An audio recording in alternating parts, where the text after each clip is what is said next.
Hello and welcome. Today we are diving deep into something truly fascinating, Bhāratīya Vāṅmaya. Now, that might sound like a mouthful, but think of it as the key to understanding a vast, interconnected universe of knowledge from India.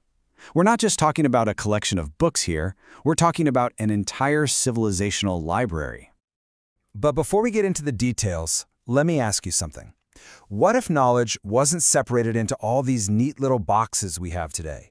You know, science over here, art over there, and spirituality somewhere else entirely.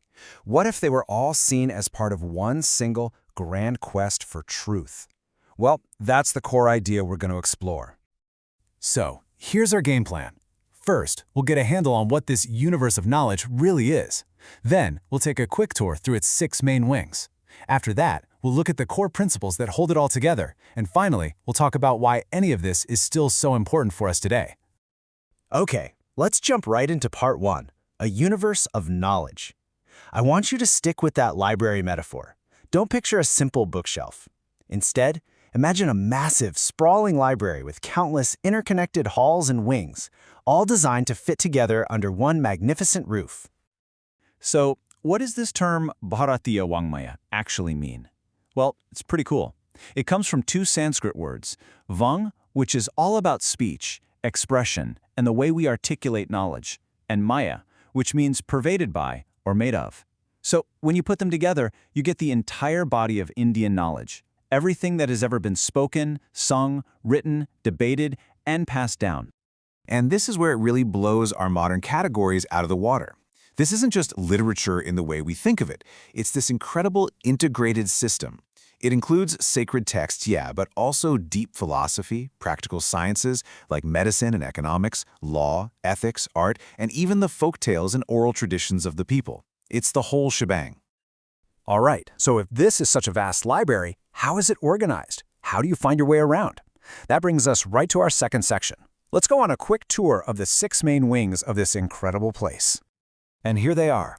You've got the Vaidika, the Itihāsa Purāṇa, Darśana, Shastra, Kavya, and Alankara, and finally, the Bhakti Sufi Lok traditions. Now, each one is a distinct domain for sure, but you'll see how they're all connected. Let's take a closer look. First up, Vaidika Vāṅmaya. You can think of this as the absolute foundation of the entire library. This wing holds the 4 Vedas and their philosophical commentaries, the Upanishads. These texts are wrestling with the biggest questions you can imagine.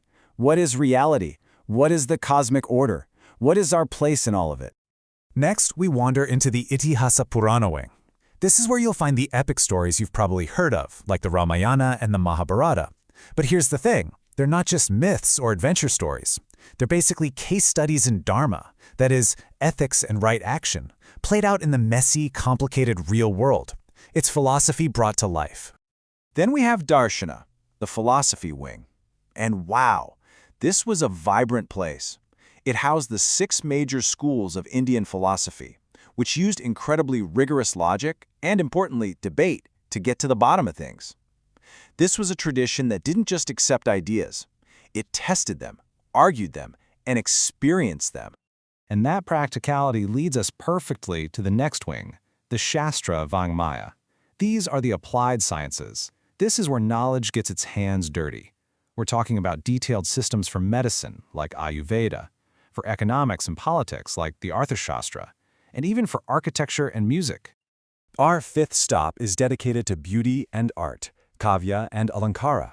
This is all about poetry, drama, and aesthetics. But the goal here was something much deeper than just entertainment. The idea was to use art to create specific, refined emotional states, called Rasa, to ultimately elevate a person's consciousness. Art had a spiritual purpose. And finally, our tour ends in a wing that really represents the heart of the people, the Bhakti, Sufi, Lok traditions. This is the stuff that was transmitted orally in hundreds of different regional languages. It's the devotional poetry, the folk songs, the local legends. This is how the deepest ideas of the tradition reached absolutely everyone. So, we've toured all these different wings, from philosophy to science to art. But what holds it all together? What are the architectural principles that make this one unified library instead of just a bunch of separate buildings? That brings us to our 3rd section. This table, really sums up the blueprint. First, knowledge was passed down both orally and through writing. The sacred and the secular, they weren't split up, they were completely integrated. And the whole point, the purpose of all this knowledge, wasn't just to be smart. It was for moksha, or spiritual liberation, dharma, living an ethical life, and loka kalyana, the well-being of the whole world.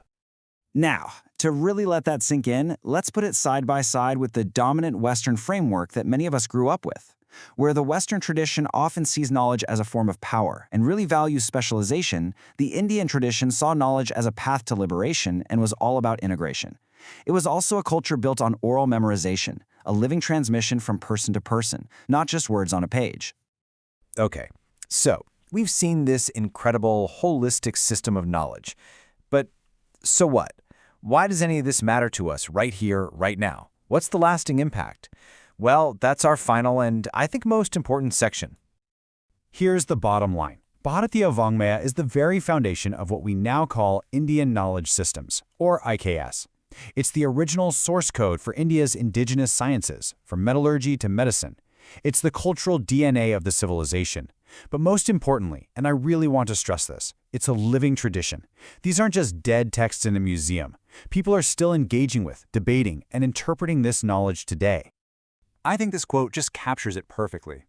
Bhāratīya Vāṅmaya represents the cumulative civilizational wisdom of India, encompassing sacred, philosophical, scientific, artistic, and ethical knowledge traditions.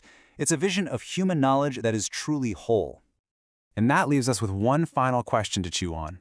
In our world today, which is so hyper-specialized, where experts in one field barely speak the same language as experts in another, what can we learn from a system that saw absolutely no problem with weaving the sacred, the scientific, and the artistic all together into one beautiful tapestry of understanding? It's definitely something worth thinking about.